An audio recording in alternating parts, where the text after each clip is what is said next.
یہ دیکھیں ہم نے جو اب تک جو پوزیشن لی ہے اور ہر وقت لی ہے یہ ایران کے نیوکلیر مسئلے میں اور یہ ایران کی امریکہ کے ساتھ جو اختلاف ہیں ان کے بارے میں جو پوزیشن ہم نے لی ہے وہ ایک پرنسپل کے تحت ہے، اور پرنسپلز کے تحت یہ ہم نے کہہ دیا کہ جی یہ جو حملہ ہوا ہے یونیلیٹرل حملہ ہوا ہے، باوجود کوئی کاز نہیں تھا اور یہ اللیگل ہے، ہم نے کنڈیم کیا ہے، یوز آف فورس جو ہوا ہے ایران کے خلاف ہم نے اس کو کنڈیم کیا ہے۔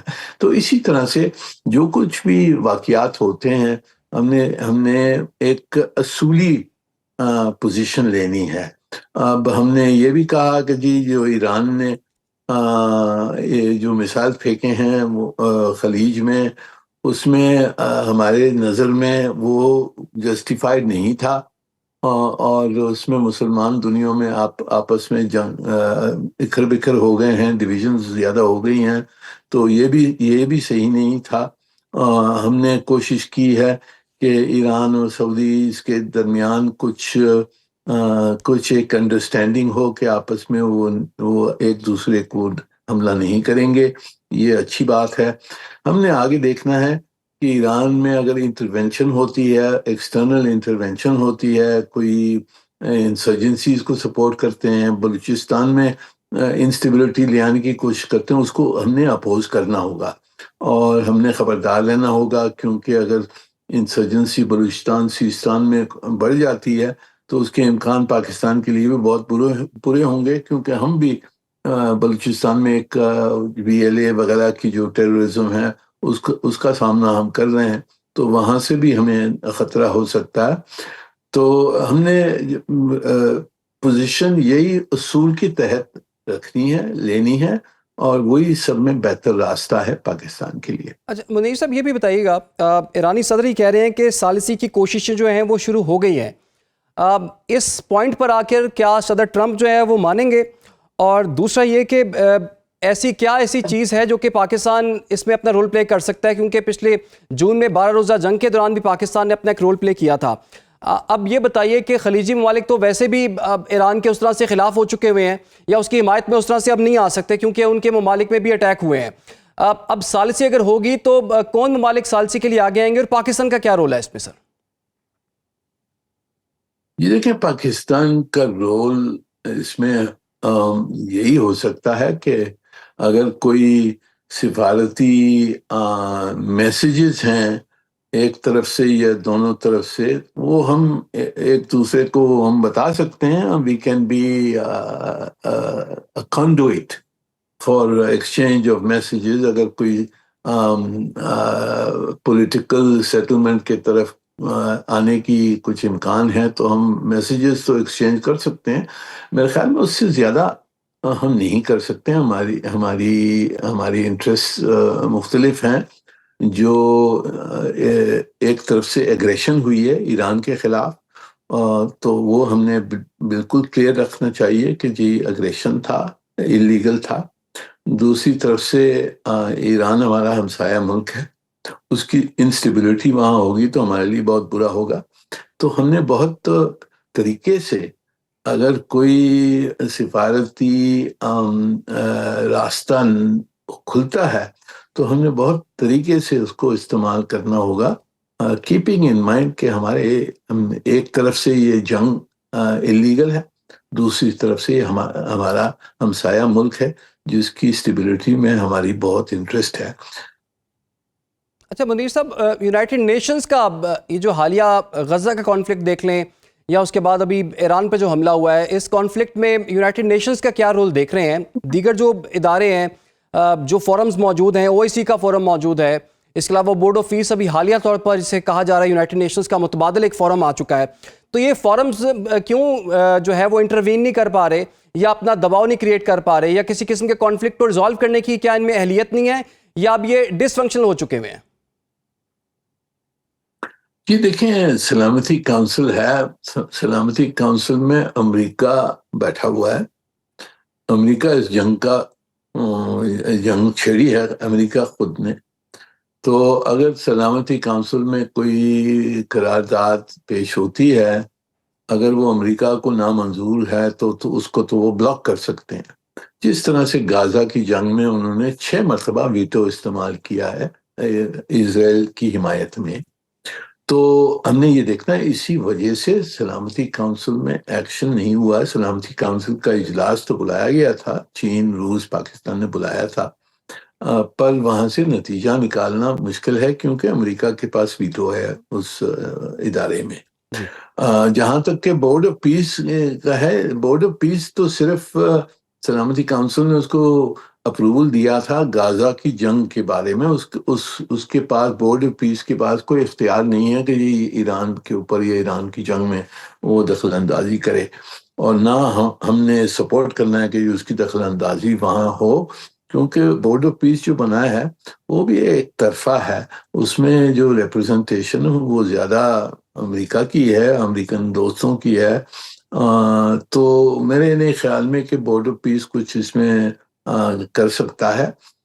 اس میں بائیلیٹرل اور ملٹی لیٹرل ڈپلومیسی چلے گی جب امریکہ تیار ہوگا جنگ روکنے کے لیے، یا جنگ میں ناکام ہوتا ہے تو پھر روکنے کے لیے وہ جب تیار ہوگا، پھر بڑی طاقتیں جو ہیں، چین ہے، روس ہے، وہ بھی انٹروین کریں گی کوئی راستہ ڈھونڈنے کے لیے. اس میں پھر پاکستان بھی شامل ہو سکتا ہے، ہم اپنا رول بھی ادا کر سکتے ہیں، پر ہم یعنی کہ ہم ایک پرنسپل میڈیٹر نہیں بننا چاہیے ہمیں، کیونکہ جنگ یہ ایک طرفہ ہے، جنگ اللیگل ہے، اور ہم نے پوزیشن اپنی جو پرنسپل پوزیشن ہماری اس کو کمپرومائز نہیں کرنا چاہیے. اچھا منیر صاحب، آپ نے بھی روس اور چائنا کا بھی ذکر کیا ہے، تو یہ دونوں ممالک ایران کے بڑے قریبی اتحادی بھی ہیں، سفارتی، تجارتی اور فوجی تعلقات بھی ان کے ساتھ قائم ہیں، تو یہ دو ممالک ایران کی مدد کو کیوں نہیں آگے آتے؟ یہ دیکھیں، یہ دو ممالک سب جو ملک ہوتے ہیں، بڑی طاقتیں، چھوٹی طاقتیں، وہ سب دیکھتی ہیں اپنا خود کا نیشنل انٹرسٹ. اب یہ جنگ جاری امریکہ نے کی ہے اسرائیل کے ساتھ، اس میں روس انٹروین نہیں کر سکتا، کیونکہ روس کے خود کی مشکلات ہیں، یوکرین کی جنگ میں پھنسا ہوا ہے. جی تو ان کی بھی قوت کم ہے. امریکہ کو وہ اس کی مخالفت نہیں کریں گے اس وقت، کیونکہ امریکہ بھی میڈییشن کر رہا ہے یوکرین کی جنگ کے بارے میں. جہاں تک کہ چین کا تعلق ہے، چین بہت سمجھدار لوگ ہیں، وہ اپنی طاقت بڑھا رہے ہیں. وہ اپنے آپ کو جو ایونچول وہ سمجھتے ہیں کہ جو کانفرنٹیشن یا کمپٹیشن ہوگا امریکہ کے ساتھ، اس کے لیے وہ اپنی تیاری کرنا ہے، وہ دوسروں کی جنگوں میں نہیں پھنسیں گے. جی اس لیے میرے خیال میں وہ رکے ہوئے ہیں، اپنا ہاتھ نہیں دکھائیں گے اس وقت. ٹھیک ہے. اچھا منیر صاحب، ہم دیکھ رہے ہیں دونوں سائڈ سے ہی نا، بلکہ تینوں سائڈ سے کامیابی کے بہت بڑے بڑے دعوے کیے جا رہے ہیں. ابھی سی این این کی ایک تحقیقاتی رپورٹ ہے جس میں انہوں نے ایران کی جنگی کامیابیوں کی انہوں نے تصدیق بھی کر دی ہے. پھر دوسرا جو امریکی سینیٹر برنی سینڈرز، انہوں نے کہا ہے کہ جنگ صدر ٹرمپ نے کانگریس کی منظوری کے بغیر جو ہے وہ شروع کی تھی، اور اب جو ہے صدر ٹرمپ جو ہے مزید جو ہے وہ رقم مانگ رہے ہیں، لیکن ہماری طرف سے اب ٹرمپ کو صاف انکار ہے. آپ کو لگتا ہے کہ ٹرمپ کے لیے داخلی طور پر بھی مشکلات بڑھنے والی ہیں، کیونکہ مڈ ٹرم الیکشنز بھی ہو رہے ہیں، اور ایک جو بھی ریسنٹلی لوگوں سے جب پوچھا گیا، امریکن سے پوچھا گیا کہ آپ اس جنگ کے حق میں ہیں، تو زیادہ تعداد میں وہ لوگ تھے جو کہ چاہ رہے تھے کہ جنگ شروع نہ کی جائے. اس کا امپیکٹ جو ہے کہیں نہ کہیں امریکہ کی اکانومی پر بھی آئے گا. تو آپ کو لگتا ہے کہ ٹرمپ کے لیے کوئی مشکلات ہیں، ٹرمپ اس معاملے میں پھنس چکے ہیں اب؟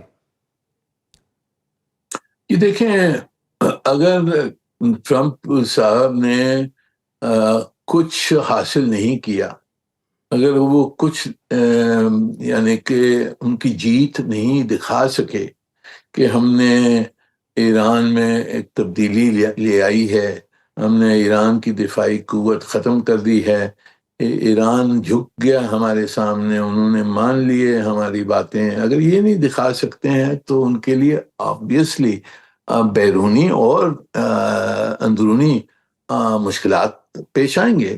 اسی لیے یہ جنگ جاری وہ رکھیں گے جب تک کہ ان کو یہ کچھ نظر نہیں آتا کہ کچھ انہوں نے حاصل کیا ہے. اب تک انہوں نے دفاعی قوت جو ایران کی ہے اس پہ تو بہت حملہ کر کے بہت نقصان پہنچایا ہے، پر رجیم چینج وہ نہیں کر پائے ہیں۔ سب ان کے لیڈران کو ختم مارنے کے بعد میں بھی ایرانی حکومت ڈٹی رہی ہے، اور اب تک جنگ جاری ہے، وہ اپنی دفاعی قوت ان کی ختم نہیں ہوئی ہے۔ تو جب تک کہ ٹرمپ صاحب کو یہ کچھ دکھانے کے لیے نہیں ہوگا تو وہ جنگ نہیں روکیں گے۔ پر ایسا بھی حال ہو سکتا ہے کہ جنگ جاری رہے، بہت نقصان، اکنامک نقصان پوری دنیا کو ہو، امریکن اکانومی کو ہو، پھر ان کو مجبوری ہو جائے گی جنگ روکنے کے لیے۔ تو اب یہ دیکھنے کی ضرورت ہے، اب یہ جنگ جاری ہے، اس وقت ہم نہیں کہہ سکتے ہیں کہ کہاں تک یہ چلے گی اور اس کا آخری نتیجہ کیا نکلے گا، وہ ابھی تک کلیئر نہیں ہے۔ تو منیر صاحب، اگر پچھلے 15-20 سال کا ہم ہسٹری دیکھیں تو مشرق وسطیٰ میں جو جنگیں چلیں کو بہت لمبی جنگیں نہیں چلیں، کو 3 دن کی، کو 4 دن کی، کو 14 دن کی بھی چلی ہے۔ تو اس جنگ کے حوالے سے آپ کیا پریڈکٹ کریں گے؟ آپ کو کیا نظر آ رہا ہے؟ کیا یہ جنگ جو ہے 4 ہفتے تک بڑھ سکتی ہے، اس سے زائد عرصے تک؟ جی دیکھیں، آپ کو یاد ہوگا ایران اور عراق کی جو جنگ تھی وہ 8 سال چلی تھی۔ جی، تو یہ کہہ نہیں سکتے ہیں کہ جی یہ چند ہفتے کی جنگ ہوگی یا چند مہینے کی جنگ ہوگی۔ اگر ایرانی حکومت ڈٹی رہتی ہے اور ان کی پوری دفاعی قوت ختم نہیں ہوتی ہے، وہ کہاں نہ کہاں سے رسپانس کرتے ہیں، تو یہ جنگ کو یعنی کہ معاہدہ کے تحت روکنا بڑا مشکل ہوگا۔ پھر امریکہ نے اور اسرائیل نے فیصلہ کرنا ہوگا کہ بھئی کس وقت وہ جا کے اس کو روکیں۔ اگر وہ رجیم چینج نہیں ہوتی اور ایرانی حکومت نہیں مانتی ہار، تو یہ جنگ تو جاری رہ سکتی ہے۔ یہ تو اس لیے ہم نے دیکھنا ہوگا کہ بھی ایران کی کتنی قوت ہے اس کو سروائیول کے لیے، اپنے دفاعی ان کی جو کیپیبلٹی ہے اس کو کتنا عرصہ وہ چلا سکتے ہیں۔ جتنا عرصہ وہ چلا سکتے ہیں اتنی زیادہ مشکلات امریکہ کے لیے اور ٹرمپ صاحب کے لیے اور اسرائیل کے لیے بڑھتی جائیں گی۔ ٹھیک ہے جی، بہت بہت شکریہ آپ کا منیر اکرم صاحب، آپ نے ہمیں، اور جیسے کہ آپ کہہ رہے تھے کہ جنگ کتنی لمبی چلنی ہے، اس کا انحصار جو ہے وہ ایران کی قوت پر ہوگا کہ ایران کس حد تک اس کا جواب دیتا ہے اور کس حد تک جو ہے وہ اٹیکس جاری رکھتا ہے۔ ابھی حالیہ ایک رپورٹ ہے، ایران سے جنگ کے پہلے 100 گھنٹوں میں امریکہ کو $3.9 بلین کا نقصان ہوا ہے، اور ٹرمپ صاحب جو ہیں وہ جا رہے ہیں کانگریس میں۔ پہلے انہوں نے اجازت نہیں لی تھی ان سے جنگ کرنے سے پہلے، اب وہاں جا کے ان سے پیسے مانگ رہے ہیں، لیکن کانگریس نے یہ کہہ دیا کہ ہم آپ کو کسی قسم کا کوئی پیسہ نہیں دیں گے۔ دوسری جانب ہم یہ بھی دیکھ رہے ہیں کہ امریکہ کی طرف سے، اسرائیل کی طرف سے بھی کامیابی کے دعوے کیے جا رہے ہیں، ادھر ایران کی طرف سے بھی بہت بڑے بڑے دعوے کیے جا رہے ہیں، لیکن ان کی آزادانہ ذرائع سے تصدیق جو ہے وہ نہیں ہو پا رہی۔ بہرحال سب کا یہی خیال ہے کہ جنگ کچھ عرصہ چلے گی اور اس کا ایک امپیکٹ ہوگا، صرف ایران نہیں، صرف امریکہ نہیں، صرف اسرائیل نہیں، صرف مشرق وسطیٰ نہیں، بلکہ شاید پوری دنیا پر۔ اس وقت چھوٹی سی ہم بریک لیں گے اور بریک کے بعد واپس آئیں گے تو بات کریں گے کہ ایران میں اس وقت کیا ہو رہا ہے، اور ساتھ ہی ساتھ ہم اس کا امپیکٹ دیکھیں گے پورے خطے میں کیسا پڑتا ہے، ایک بریک کے بعد۔ Welcome back. Iran, Israel, America جنگ کو اس 7واں روز ہے، اور کہنے والوں کا یہ خیال ہے کہ جنگ ابھی مزید چلے گی، بلکہ مزید پھیلے گی بھی، اور پھیل بھی چکی ہے۔ خطے پر اس کے کیا اثرات ہوں گے؟ آبنائے ہرمز بند ہونے کے بعد معاشی طور پر کیا دنیا اسے افورڈ کر پائے گی، نہیں کر پائے گی؟ اور ثالثی کے لیے، جیسے کہ ایرانی صدر نے کہا ہے کہ ثالثی کی کوششیں جو ہیں وہ شروع ہو گئی ہیں، تو یہ کوششیں کر کون رہا ہے اور کیا ان کوششوں کا کوئی نتیجہ نکلے گا یا نہیں نکلے گا؟ بات کریں گے۔ اس وقت ہمیں جوائن کر لیے دفاعی تجزیہ کار ایڈمرل ریٹائرڈ فیصل شاہ صاحب نے۔ شاہ صاحب بہت شکریہ آپ کا۔ شاہ صاحب، بڑے محدود قسم کی جنگ کا پہلے کہا جا رہا تھا کہ بڑی محدود قسم کے ٹارگٹس ہم چنیں گے اور اس کے بعد مقاصد حاصل ہو جائیں گے اور اس کے بعد رجیم چینج ہو جائے گی۔ ایسا بالکل بھی نہیں ہوا۔ 7 روز ہو گئے ہیں، آپ کو کیا لگتا ہے جنگ کتنی چلے گی، اور کیا دونوں طرف سے ثالثی کی کوششیں ہوں گی یا پھر اس جنگ کو جاری رکھنے پر اتفاق کیا جائے گا؟ بہت شکریہ مجھے پروگرام میں لینے کا۔ دیکھیے، جب شروع کی گئی تھی تو یہ سوچا جا رہا تھا کہ بس ہم پریشر ڈالیں گے ایران پہ، اور ایران کے لوگ، عوام جو ہیں وہ سڑکوں پہ آ جائیں گے اور وہ حکومت کا تختہ الٹ دیں گے اور ہمارے تمام آبجیکٹیوز اچیو ہو جائیں گے، ہم ایران کے اندر چلے جائیں گے اور وہاں جا کے ہم پھر جو تباہی ہوگی وہ تب بچا لیں گے، ان کے بیلسٹک میزائل ختم کر دیں گے، ان کا نیوکلیر پروگرام ختم کر دیں گے۔ لیکن ایسا کچھ بھی نہیں ہوا ہے۔ تو اب ایک فرسٹریشن کا مظاہرہ ہے جو آپ کو نظر آتا ہے امریکہ اور اسرائیل کی طرف سے۔ اسرائیل کی کوشش یہ ہے کہ یہ جنگ چلتی رہے اور اس میں خطے کے باقی ممالک شامل ہو جائیں باقاعدہ طور پہ، کیونکہ وہ یہ سمجھتا ہے کہ ان کے شامل ہونے سے اس کو 3 فائدے ہوں گے۔ پہلا فائدہ یہ ہوگا کہ جو ان کے پاس ویپن اور اکوپمنٹ ہے وہ یو ایس اور ویسٹرن اوریجن کا ہے، تو وہ آرام سے انٹیگریٹ ہو جائے گا ان ویپن سسٹمز کے ساتھ جو اسرائیل اور یو ایس یوز کر رہے ہیں ایران کے خلاف۔ تو ایک جو کمی بیشی کا خدشہ محسوس ہو رہا ہے میونیشنز میں، یعنی آرمز ایمونیشن میں جو ہو رہا ہے کہ جی ہمیں کم پڑ جائیں گے میزائلز اور انٹرسیپٹرز وغیرہ، تو وہ پورے ہو سکتی ہے کمی بیشی ان کے جوائن کرنے سے۔ دوسرا فائدہ یہ ہوگا کہ اسرائیل کے عرب اور پرشینز کی جو ایک ہسٹوریکل لڑائی ہے وہ لڑائی دوبارہ ریوائیو ہو جائے گی اور وہ پھر کئی سال تک چلتی رہے گی، جو بڑی مشکلوں سے ابھی کچھ چند سال پہلے ختم ہوئی۔ اور تیسرا فائدہ یہ ہوگا کہ یہ آپس میں لڑ کے خود ہی کمزور ہو جائیں گے اور اسرائیل یہاں کا ایک اسٹرانگیسٹ ملک بن جائے گا، طاقتور ترین ملک بن جائے گا، جو اس کا الٹیمیٹ آبجیکٹو ہے اس لڑائی میں کہ میں جب گریٹر اسرائیل کا پلان میں پیش رفت کروں تو میرے آگے کوئی چیلنجر نہیں ہونا چاہیے، تو وہ آٹومیٹیکلی یہ کام ہو جائے گا۔ امریکہ جو ہے وہ اس وقت پھنس چکا ہے کیونکہ یہ اسرائیل کی اصل میں جنگ ہے اور امریکہ اس میں کود پڑا تھا، لیکن امریکہ کے پاس اس وقت کافی مواد ہے جس کو وہ فیس سیونگ کے طور پہ یوز کر کے اس جنگ سے نکل سکتا ہے، اور میرا خیال ہے کہ امریکہ اس جنگ سے نکلنا بھی چاہتا ہے کچھ، کیونکہ انڈائریکٹ میسیجنگ کی ہے اس نے ایران کے ساتھ کہ میں بات چیت کے لیے تیار ہوں، لیکن ایرانینز نہیں مان رہے۔ ایرانینز یہ چاہتے ہیں کہ اس جنگ کو تول دیا جائے، اور ایرانینز یہ بات پہلے نہ کہیں کہ جنگ روکی جائے، بلکہ یہ بات امریکہ اور اسرائیل کی طرف سے آنی چاہیے کہ ہم جنگ روکنا چاہتے ہیں۔ اگر ایران نے آج یہ کہہ دیا کہ میں یہ جنگ روک دیں اور مجھ سے بات چیت کر لیں، تو کچھ مہینوں بعد یہ جنگ دوبارہ اس پہ مسلط کر دی جائے گی۔ تو میرا خیال ہے کہ ایران نے یہ ٹھان لی ہے کہ جو اس کے پاس کیپیبلٹی ہے، جو اس کے پاس کیپیسٹی ہے، جو طاقت ہے، اس کے حساب سے وہ لڑتا رہے، اس کو آپٹیمائز کرے اور وہ خطے کے ممالک کو انوالو کرے تاکہ وہ اپنا پریشر بڑھائیں، وہ دنیا کے ممالک کو انوالو کرے اپنا ہرمز بند کر کے تاکہ وہ پریشر بڑھائے امریکہ اور اسرائیل پہ کہ اس جنگ کو روکا جائے۔ لیکن میرا نہیں خیال کہ ایران خود سے کہے گا کہ ہم نے جنگ روکنی ہے۔ اچھا شاہ صاحب، جیسے کہ آپ کہہ رہے ہیں کہ اگر جنگ طول پکڑتی ہے تو اسرائیل کے یہ مفاد میں ہے اور اسرائیل چاہتا ہے کہ یہ جنگ پھیلے بھی، اور پھیل بھی چکی ہے۔ اب ایران نے پہلے ہی کہا تھا کہ اگر ہم پر حملہ ہوا تو ہم جو مشرق وسطیٰ میں جو امریکی ایسٹس ہیں نا ان کو نقصان پہنچائیں گے۔ ایران نے ایسا کیا بھی اور مشرق وسطیٰ کے بہت سے ممالک نے اس کی مذمت بھی کی ہے۔ ایران کی کیا یہ پالیسی آپ کو کامیاب ہوتی ہوئی نظر آ رہی ہے کہ جس میں ایران یہ سمجھ رہا تھا کہ اگر یہ جنگ پھیلتی ہے مشرق وسطیٰ تک تو امریکہ پر دباؤ بڑھے گا، تو کیا امریکہ ہم کہہ سکتے ہیں اس وقت دباؤ میں ہے؟ جی، میرا خیال ہے کہ یہ کامیابی سے ان کی پالیسی جاری ہے، اور آپ دیکھیں کہ گلف کنٹریز ہیں، انہوں نے اتنے اٹیکس ایران کی طرف سے ہونے کے باوجود ایران پہ کوئی اٹیک نہیں کیا، بلکہ انہوں نے برملا کہا ہے کہ ہم اپنی بیسز اور ہم اپنے ٹیریٹری میں سے جو بیسز ہیں اور اپنی ایئر سپیس یہ امریکہ کو یوز نہیں کرنے دیں۔ تو یہ ایک بہت بڑا تماچا ہے امریکہ کے منہ پہ کہ اتنا کچھ کرنے کے بعد بھی جو عرب کنٹریز ہیں وہ اس کے ساتھ باقاعدہ شامل نہیں ہو رہی ہیں، بلکہ وہ الٹا امریکہ سے مطالبہ کر رہی ہیں کہ ہم نے اتنی انویسٹمنٹ تمہارے اندر کی ہے، تمہیں بیسز بھی دیے ہیں، تم نے گارنٹیز بھی ہمیں سیکیورٹی کی دی، تم سے ہم نے ویپن سسٹمز بھی خریدے ہیں، لیکن اس کے باوجود آج ہماری سلامتی خطرے میں ہے، اور تم یہاں سے چیزیں اٹھا کے اسرائیل کو پروٹیکٹ کرنے کی بات کر رہے ہو، پیٹریوٹ میزائلز کو شفٹ کر رہے ہو سعودی عرب سے اور یو اے ای سے، اور وہ اسرائیل کی طرف جا کے لگا رہے ہو۔ تو یہ ایک بہت بڑا خلا پیدا ہو رہا ہے، اور اس جنگ کے بعد آپ دیکھیں گے کہ یہ مڈل ایسٹ وہ مڈل ایسٹ نہیں رہے گا جو اس جنگ سے پہلے تھا۔ تو ایران کی میں سمجھتا ہوں کہ پالیسی بڑی کامیابی سے جاری ہو ساری ہے، اور جو ابنائے ہرمز اس نے بند کی ہے اس کی وجہ سے جو دنیا میں بیسیکلی ایفیکٹس آ رہے ہیں یا آنے والے ہیں، اس کی وجہ سے یہ پریشر مزید بڑھے گا امریکہ۔ اچھا شاہ صاحب، یہ بتائیے کیا یہ جنگ جو ہے مزید کچھ ہفتوں تک جاری رہ سکتی ہے؟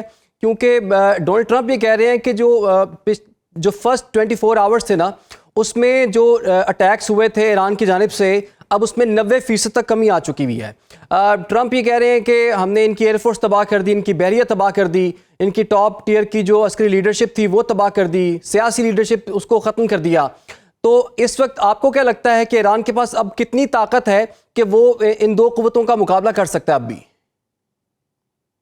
دیکھیے جہاں تک تو لیڈرشپ کا تعلق ہے نا، تو اس کے ختم ہونے نہ ہونے سے کوئی فرق نہیں پڑتا.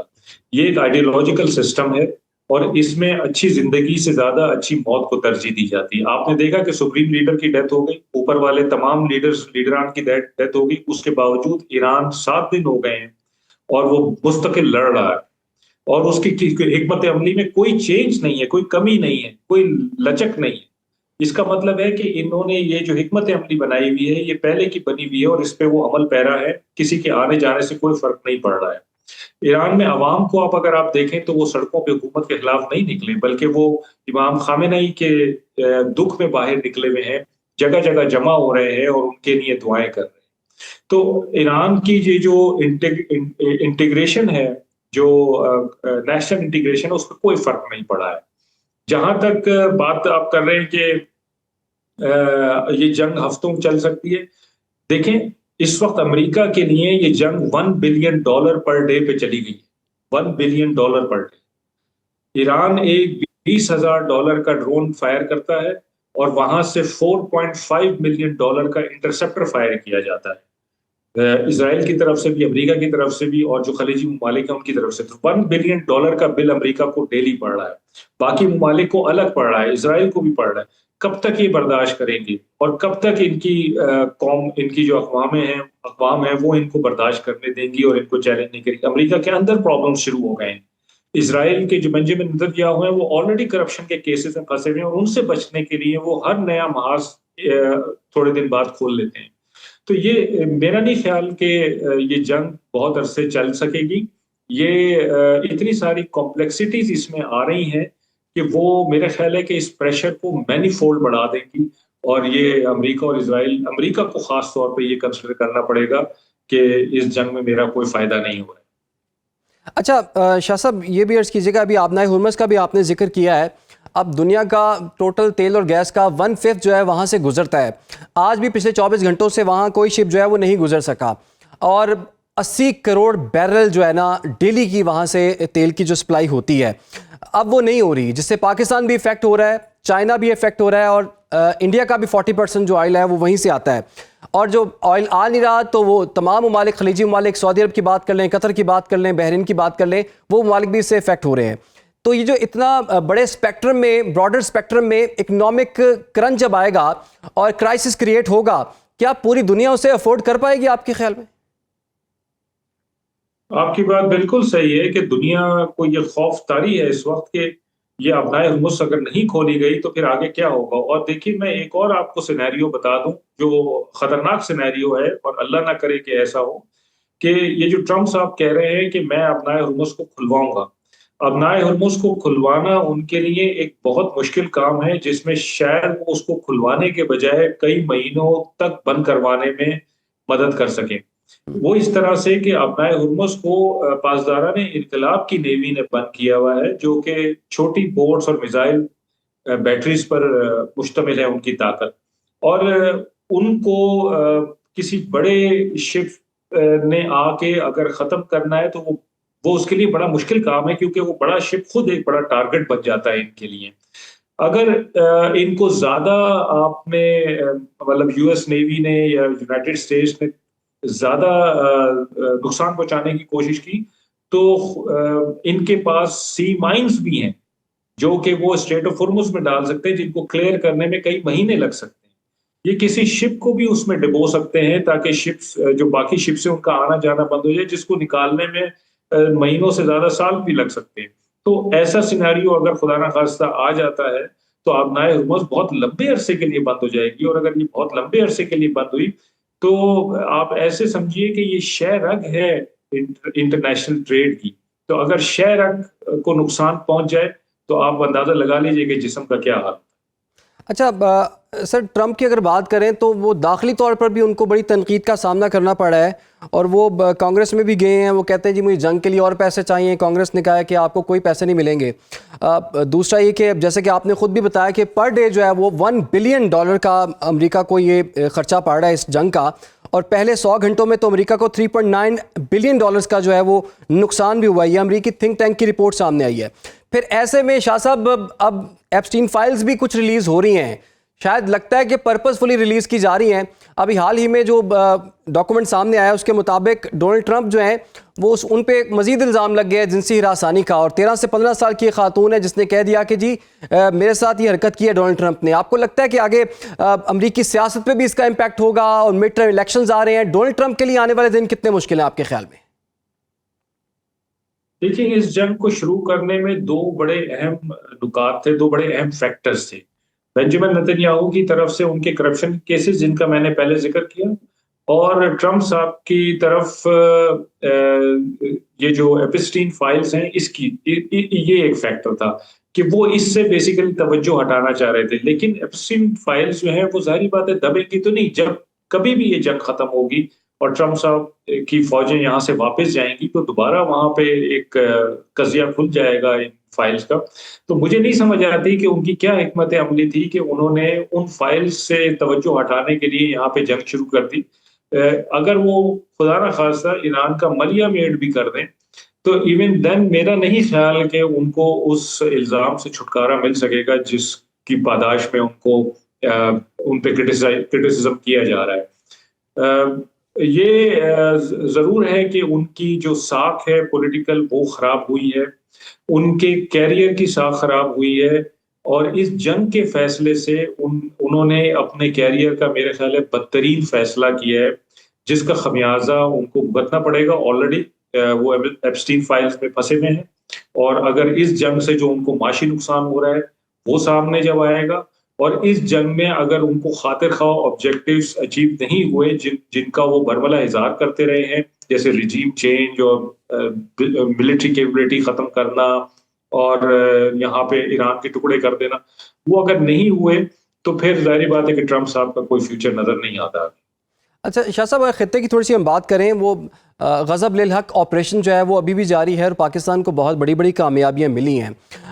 پاکستان نے بڑی کوشش کی کہ کہیں مذاکرات ہوں, بہت سے ممالک کو آپ کو پتہ ہے کہ ثالثی کا رول بھی ملا, قطر بھی, ترکیے بھی, چائنا نے بھی بات کی, لیکن افغانی مانے نہیں. افغان طالبان کی ہم بات کر رہے ہیں تو, لیکن اب جو ہے وہ یہ آپریشن بھی جاری ہے. آپ کو لگتا ہے کہ یہ صورتحال کس حد تک آگے بڑھے گی, اور کیا اس کے بعد ہم یہ کہہ سکتے ہیں کہ کم از کم افغانستان سے پھر پاکستان کو کوئی خطرہ نہیں رہے گا؟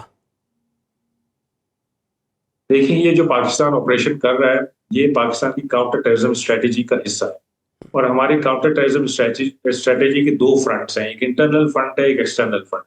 انٹرنل فرنٹ پہ ہم لگے ہوئے ہیں لڑنے کے لیے لوگوں سے, اور ہم ان کو ڈیفیٹ بھی کر رہے ہیں, ان کو شکست بھی دے رہے ہیں. لیکن ایک ایکسٹرنل فرنٹ ہے جس کو پہلے ہم نے افغانستان کے ساتھ ڈائریکٹ اپروچ کیا کہ آئیں بات چیت کریں, یہ ہمیں مسئلہ ہے, آپ اپنی سرزمین ہمارے خلاف استعمال نہ ہونے دیں. جب اس سے بات نہیں بنی تو پھر ہم نے اپنے دوستوں کو انوالو کیا, قطر کو, ترکیے کو, سعودی عرب کو. جب اس سے بھی بات نہیں بنی تو پھر لامحالہ ہمیں وہاں جانا پڑا اور جا کے ان ایلیمنٹس کا خاتمہ کرنا پڑا جو ہمارے خلاف برسر پیکار.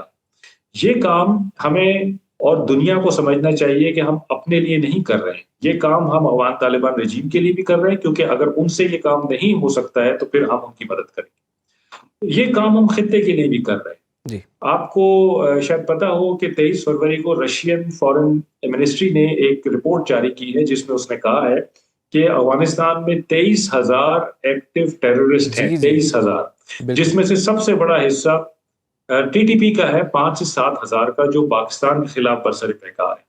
تو اگر دنیا یہ مان رہی ہے, ان کے پاس یہ نمبرز ہیں, تو اس کا مطلب ہے کہ پاکستان تو غلط بات نہیں کر رہا تھا. اور اگر پاکستان ان نمبرز کو کم کرنے کی کوشش کر رہا ہے, ان لوگوں کو ختم کرنے کی کوشش کر رہا ہے, تو پاکستان صرف اپنا کام نہیں کر رہا, خطے کا بھی کام کر رہا ہے, رشیا کا بھی کر رہا ہے, ایران کا, ترکیے کا, گلف کنٹریز کا کر رہا ہے. کیونکہ اگر افغانستان کو ایسے چھوڑ دیا تو پھر یہ دوبارہ ہاٹ بیٹ آف ٹیررزم بن جائے گا, اور یہاں سے ٹیررزم اسپل اوور ہو جائے گا. بالکل شاہ صاحب, اور پاکستان جو ہے وہ اب وہاں کی صفائی بھی کر رہا ہے اور دہشت گردی سے اسے پاک بھی کر رہا ہے. یہ پاکستان نے پہلے ہی آفر کی تھی افغان طالبان رجیم کو کہ جناب آپ یا تو خود ان کے خلاف کارروائی کر لیں, یا ہمیں بتائیں, ہم ان کے خلاف کارروائی کر دیتے ہیں, یا پھر ایسے کرتے ہیں ہم مل کے ان کے خلاف کارروائی کرتے ہیں. تو افغان طالبان رجیم جو ہے وہ نہ کہ پاکستان کو سپورٹ کرتی اس معاملے میں, بلکہ انہوں نے دہشت گردوں کو سپورٹ کیا اور اس کا خمیازہ انہیں بھگتنا بھی پڑا. فی الحال کے لیے بہت بہت شکریہ آپ کا شاہ صاحب, آپ نے ہمیں وقت دیا. پروگرام میں ناظرین ایک چھوٹی سی ہم بریک لیں گے اور بریک کے بعد بات کریں گے کہ معاشی طور پر دنیا کے لیے آبنائے ہرمز بند ہونے کے بعد کتنا بڑا چیلنج ہے, اس کا امپیکٹ انڈیا تک کتنا آئے گا, چائنا تک کتنا آئے گا, روس اس میں کتنا بینیفٹ لے گا, اور پاکستان جس کا 90% آئل جو ہے وہ آبنائے ہرمز کے تھرو آتا ہے, پاکستان اس سے کتنا افیکٹ ہوگا. بات کریں گے ایک بریک کے بعد. Welcome back. گفتگو کے سلسلے کو آگے بڑھائیں گے. آبنائے ہرمز بند ہونے کے بعد اس وقت صورتحال کافی کشیدہ ہے اور بہت سے ممالک اس وقت پریشان بیٹھے ہوئے ہیں. وہ ممالک جو کہ تیل بیچتے ہیں اور وہ ممالک جو کہ تیل خریدتے ہیں, دونوں طرف پریشانی جو ہے وہ ایک جیسی ہے. لیکن اصل جو قسمت کھلی ہے وہ روس کی کھلی ہے اور اب روس کو بہت سے بائرز مل گئے ہیں, خاص طور پر بڑے بائرز مل چکے ہیں. چین اب روس سے کچھ تیل خریدے گا اور بہت بڑی مقدار میں خریدے گا. اس کے ساتھ ساتھ انڈیا کو بھی جی اب 30 دنوں کے لیے مہلت مل چکی ہے. امریکہ نے ان پر بھی اذعان کر دیا کہ آپ 30 دنوں تک جو ہیں وہ روس سے اپنا تیل خرید کے اپنی ضروریات پوری کر سکتے ہیں. باقی ممالک کا کیا ہوگا, پاکستان کا کیا بنے گا, عالمی معیشت پر اس کا کیا اثرات پڑیں گے, بات کریں گے. ہمیں جوائن کے لیے ماہر معاشیات شاہد یوسف صاحب نے. شاہد صاحب بہت شکریہ. شاہد صاحب, اگر یہ جنگ تھوڑی سی طویل ہوتی ہے اور آبنائے ہرمز بھی کچھ مزید عرصے تک بند رہتا ہے تو اس کا یہ بتائیے پاکستان پر کیا امپیکٹ کرے گا اور گلوبلی اس کا کیا امپیکٹ دیکھ رہے ہیں آپ؟ دیکھیں, thank you very much for having me. جو بہت بڑا اس میں ایشو یہ ہے کہ پاکستان اس قسم کی کسی قسم ایونٹ کے لیے ریڈی نہیں ہے. ہم 80-85% اپنا تیل جو ہے باہر سے امپورٹ کرتے ہیں. اگر تیل آنا بند ہو گیا تو آٹومیٹکلی یہاں شارٹیج ہو جائے گی اور تیل کی پرائسز جو ابھی 300 روپے کے آس پاس جا رہی ہیں, یہ 400-450 روپے تک چلی جائے گی پیٹرول کی پرائس. تو گلوبل امپیکٹ بھی ریسیشن کا ہے. پاکستان تو ڈیفینیٹلی بہت زیادہ اس سے امپیکٹ ہوگا. اور آپ نے جیسے ارلیئر بات کی رشین آئل کی, ہم نے کبھی وہ پراپر طریقے سے اس کو ایکسپلور کیا ہی نہیں اور نہ ہی ہم نے اس کو لا کے یہاں پروسیس کیا صحیح طریقے سے. تو ہمارے آپشنز بڑے لمیٹڈ ہیں. اچھا شاہد صاحب, جیسے کہ آپ کہہ رہے ہیں ہمارے آپشنز لمیٹڈ ہیں, اب گورنمنٹ جو ہے وہ اس چیز پر غور کر رہی ہے کہ کووڈ-19 والی جو پوزیشن تھی نا, یا وہ اسٹریٹجی تھی, وہ اپنا لی جائے. اسکول, دفاتر, کالجز, یونیورسٹیز جو ہیں ان کو آن لائن کر دیا جائے. سرکاری دفاتر میں بھی حاضری جو ہے ورک فرام ہوم کی طرف لے جائیں. وہ آپ کو لگتا ہے کہ اس جو سنیریو میں, اس سسٹم کے تحت, اس فارمولے کے تحت ہم زیادہ دیر تک سسٹین کر سکیں گے؟ نہیں, دیکھیں کووڈ کے دوران بھی ہمارا جو ایک گورنمنٹ کا فریم ورک تھا وہ اسمارٹ لاک ڈاؤن کا تھا. It was not a complete lockdown. اور ابھی تو ہم وہ بھی افورڈ نہیں کر سکیں گے. یہ ہمارے پاس نہ ریزروز ہیں, نہ ہم نے کبھی اس پہ غور کیا, نہ ہم نے اپنی ڈومیسٹک پروڈکشن انکریز کرنے پہ غور کیا, بلکہ ہمارے جو اپنے وسائل ہیں ہم اس کو غلط اپنی پالیسیز کی وجہ سے ہم ان کو بھی بند کرتے آ رہے ہیں. اور ان حالات میں ہمارے پاس بیسکلی آپشن کوئی بھی نہیں ہے. ہم بہت زیادہ پرابلم ہے. اگر یہ کنٹینیو کی وار تو بہت زیادہ پرابلم پہ پھنس جائیں گے. اور اس اسمارٹ لاک ڈاؤن یا یہ لاک ڈاؤن وغیرہ سے کچھ تو فرق پڑے گا, مگر ہم اس کو زیادہ سسٹین نہیں کر سکتے. تو سر عوام تو کافی پریشان ہے. آپ کو پتا ہے کہ لوگ جو ہے پیٹرول پمپس کے چکر بھی لگا رہے ہیں, کچھ لائنز بھی وہاں پر لگ جاتی ہیں, اور جیسے آپ کو پتا ہے کہ پاکستان میں خبر آنے کی دیر ہوتی ہے, اس کے بعد جو ہے وہ شارٹیج جو ہے وہ ہو جاتی ہے. تو عوام کے پاس اس وقت آپشن کیا ہے, اور گورنمنٹ کیا اس پوزیشن میں ہے کہ کوئی ایسا میکنزم پھر بنا لے, یعنی کہ متبادل توانائی کے کچھ ذرائع ہمارے پاس ایسے کوئی موجود ہیں کہ ہم کم از کم یہ 2-4 ہفتے جو ہے کمفرٹیبلی جو ہے گزار سکیں؟ نہیں, بالکل نہیں ہے, ہمارے پاس ہے ہی نہیں. دیکھیں پرابلم یہی ہے نا کہ ہم کرائسس ٹو کرائسس چلتے ہیں. پاکستان کبھی بھی لانگ ٹرم نہ سوچتا ہے, نہ کرتا ہے, نہ ہوتا ہے. باتیں ہم بہت بڑی بڑی کرتے ہیں, ویژن 2030 تو ویژن 2050 اور ویژن یہ اور ویژن وہ بناتے جاتے ہیں, عمل ہم نہیں کرتے. اور اگر آپ دیکھیں پاکستان کی جو ٹریجڈی ہے سب سے بڑی, کہ پاکستان کے پاس اتنا آئل اینڈ گیس ہے, اتنا آئل اینڈ گیس ہے کہ ہم اپنی ٹوٹل فورن ڈپینڈنس ختم کر سکتے ہیں, مگر ہم لانگ ٹرم انویسٹمنٹ کرتے ہی نہیں ہیں. گیو این ایگزامپل, ہماری جو کے پی ہے, کے پی اس وقت پاکستان کا تقریباً جو ہم پروڈکشن کر رہے ہیں 40-45% پروڈیوس کر رہا ہے, اور وہاں تقریباً 27 کے 29 بلاکس ہیں, جن میں سے صرف 3 یا 4 بلاک سے ہم یہ پروڈکشن 40,000 بیرل تقریباً 45,000 بیرل نکال رہے ہیں. ہمیں دن کا 4 لاکھ بیرل چاہیے.